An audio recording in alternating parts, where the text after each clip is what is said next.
आंगनबाड़ी की कार्यकर्ताओं की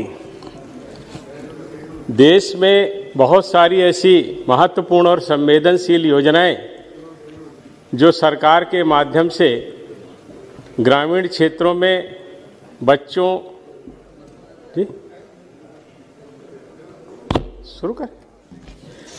के पोषण और महिलाओं के स्वास्थ्य को लेकर के चलाई जा रही हैं, उसमें आंगनबाड़ी की कार्यकर्ता बहनों की बहुत महत्वपूर्ण भूमिका है। पूर्व में जिस तरह से आंगनबाड़ी केंद्र संचालित किए जा रहे थे, उससे जो परिणाम प्राप्त होने चाहिए थे, जो लाभ आंगनबाड़ी केंद्रों के माध्यम से हमारे देश के लोगों को मिलना चाहिए था, वो नहीं मिल पा रहे थे। माननीय अध्यक्ष जी, इसमें मुख्य रूप से आंगनबाड़ी की जो हमारी बहनें होती हैं, उनसे अवैतनिक कार्यकर्ता के रूप में काम करने की अपेक्षा की जाती है। साथ ही आंगनबाड़ी की जो सहायिका और आंगनबाड़ी की कार्यकर्ता होती हैं, उनकी नियुक्ति भर्ती सहित स्कीम के कार्यान्वयन संबंधित सभी मसले राज्य की सरकारों के द्वारा तय किए जाते हैं, जो जिला स्तर पर और उसके बाद ब्लॉक स्तर पर उनकी समीक्षा के साथ वो काम पूरे किए जाते हैं। निश्चित रूप से आंगनबाड़ी की जो हमारी सहायिका हैं, वो बहुत मेहनत कर रही हैं और उसके कारण उनको जो मानदेय देने की बात थी, उसमें भी अभी हमारी सरकार ने काफ़ी बदलाव किया है। लेकिन अगर हम उनके काम के विषय में देखें तो आंगनबाड़ी स्कीम का लक्ष्य 6 वर्ष से कम उम्र के बच्चों, गर्भवती महिलाओं और स्तनपान करने वाली माताओं का समग्र विकास करना है। इसमें पूरक पोषण, सकल स्कूल के पूर्व की जो अनौपचारिक शिक्षा है, उसके साथ साथ पोषण और स्वास्थ्य शिक्षा, टीकाकरण, स्वास्थ्य जांच और रेफरल सेवाओं के जो पैकेज प्रदेश सरकार और केंद्र सरकारों के द्वारा लोगों के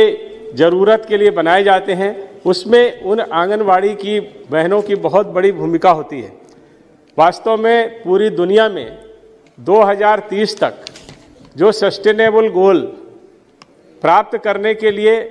प्रत्येक देश ने अपना लक्ष्य निर्धारित किया है, उसमें शिक्षा और स्वास्थ्य हमारे देश के लिए बहुत महत्वपूर्ण है। और चूंकि ये हमारा देश गांवों का देश है और यहाँ पर गांवों तक शिक्षा के लिए लोगों को जागरूक करना और पोषण के प्रति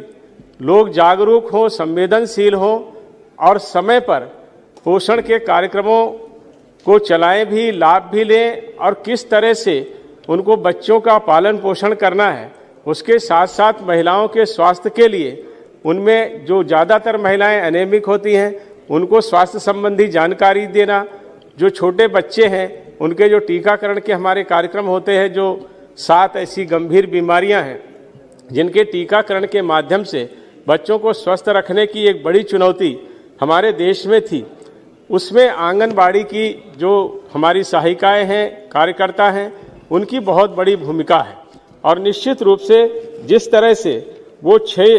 ये काम कर रही हैं, हमारी जो पहले हमारी सरकारें थीं, उस समय बहुत विशेष ध्यान इस पर नहीं जा पाया, चूँकि उस समय ऐसी बात भी नहीं थी। लेकिन 2018 में आंगनबाड़ी केंद्रों की जो सहायिकाएँ थीं, उनका प्रतिमाह मानदेय 3,000 से बढ़ा के 4,500 रुपया किया गया है।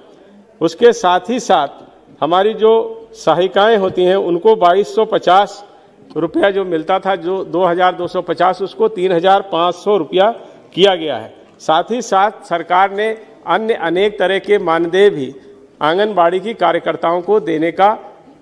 काम किया है और उन योजनाओं को स्वीकार किया है। लेकिन वास्तव में आजकल के युग में 4,500 रुपया भी जिस तरह की वो सेवा कर रही हैं और जिस तरह से वो गांवों में जाकर के कामकाज कर रही हैं, इसके लिए उनको अधिक मानदेय मिलना चाहिए। ये अभी मैं इस पर भी बात करूंगा, क्योंकि ये एक बहुत बड़ा कार्यक्रम है। हमारे देश में लगभग 14 लाख ऐसे आंगनबाड़ी के केंद्र हैं जिसमें आंगनबाड़ी की कार्यकर्ती काम कर रही हैं और उन्होंने उसको निरंतर ऐसे प्रयास करके गांवों में अपनी उत्तम सेवाएं भी दी हैं। हालांकि यह भी तय है कि जो ये हमारी जो योजनाएं हैं ये बहुत ही इस तरह की योजनाएं हैं जिनका व्यापक प्रभाव पड़ता है, जिसका अभी हम लोगों ने देखा भी है। जिस तरह से हमारे प्रधानमंत्री जी ने 1000 दिन का पोषण के लिए एक कार्यक्रम चलाया, अपने देश के बच्चों को कुपोषण से मुक्त करने के लिए उन्होंने एक गर्भावस्था की जो वो होता है उस समय, और उसके साथ साथ 2 साल उन्होंने जोड़े, 730 दिन वो जोड़े, और उसके साथ साथ 270 दिन जोड़ करके 1000 दिन की जो स्कीम बनाई, उसके पीछे सीधा सीधा ये उद्देश्य था और ये वैज्ञानिक तथ्य भी है कि गर्भ अवस्था से लेकर के 2 वर्ष तक शिशु का ठीक ढंग से अगर पालन पोषण होता है, उसकी देखभाल ठीक तरीके से हो, तो निश्चित रूप से वो बालक कुपोषित नहीं होता है। और भार उसका आयु के हिसाब से और लंबाई इस तरह से अगर बढ़ती है तो जो पोषित बच्चा होता है वो देश के लिए तो एक स्वस्थ नागरिक के रूप में अपनी सेवाएं देता ही है, लेकिन साथ ही साथ देश की अर्थव्यवस्था पर भी उसका व्यापक प्रभाव पड़ता है। इसलिए ये जो आंगनबाड़ी की जो हमारी कार्यकर्ता हैं, इनकी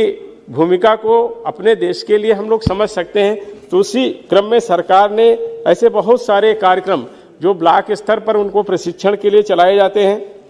उसके साथ ही साथ हमारी सरकार ने यह भी तय किया है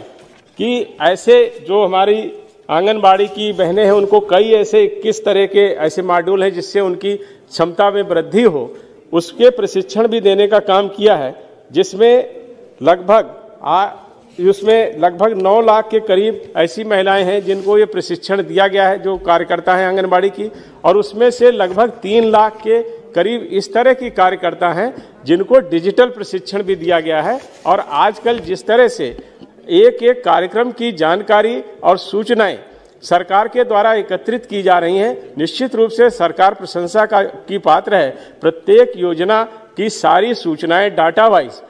हमारी सरकार के पास उपलब्ध रहें, जिससे आगे उनको योजनाएं बनाने में सफलता मिले, और उसके अनुरूप योजना बनाएंगे तो निश्चित रूप से उसके व्यापक परिणाम हमको प्राप्त होंगे, जो हमारे सतत विकास के लक्ष्यों को प्राप्त करने में बहुत बड़ा योगदान होगा। और इसी क्रम में हमारी सरकार ने यह भी किया है कि हम लोगों ने इसके लिए जो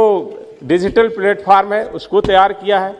ऐसी आंगनबाड़ी की जो हमारी कार्यकर्ता साथी हैं उनको डिजिटल फ़ोन, स्मार्टफोन भी दिए गए हैं, और उनसे ये अपेक्षा की गई है कि वो गांव में जहाँ जहाँ पर जाएंगी वहाँ पर वो डाटा एकत्रित करेंगी, बच्चों की आयु के अनुसार उसका भार, उसकी लंबाई, ऐसे महिलाओं के स्वास्थ्य के विषय में, टीकाकरण के विषय में लोगों को जाकर के जागरूक करेंगी, और उन सारी योजनाओं को जो भारत सरकार का हमारा ऐप है उस पर फीड करेंगी, जिससे यहाँ पर सारी सूचनाएं एकत्रित होंगी। तो निश्चित रूप से एक तरह से आप देखें कि गाँव में जिस तरह का काम हमारी आंगनबाड़ी की बहनें कर रही हैं, वो निश्चित रूप से एक ऐसा काम है जिसकी प्रशंसा भी होनी चाहिए, और उसके अनुरूप उनको सुविधाएं भी देने का काम हमारी सरकार को करना चाहिए, यह भी जरूरी है।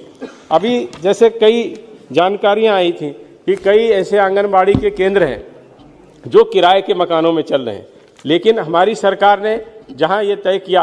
कि हम ऐसे आंगनबाड़ी के जो केंद्र हैं उनके सबके भवन बनाएं। काफ़ी भवन बन चुके हैं, थोड़े से ही ऐसे रह गए हैं। लगभग 4 लाख आंगनबाड़ी के ऐसे केंद्र हैं जहां पर अभी भवनों का निर्माण होना है। उसमें भी सरकार ने मनरेगा से उसको जोड़ दिया है, और 5 लाख रुपए तक मनरेगा का उसका उपयोग करके भवन के निर्माण में किया जाता है। और उसमें अलग से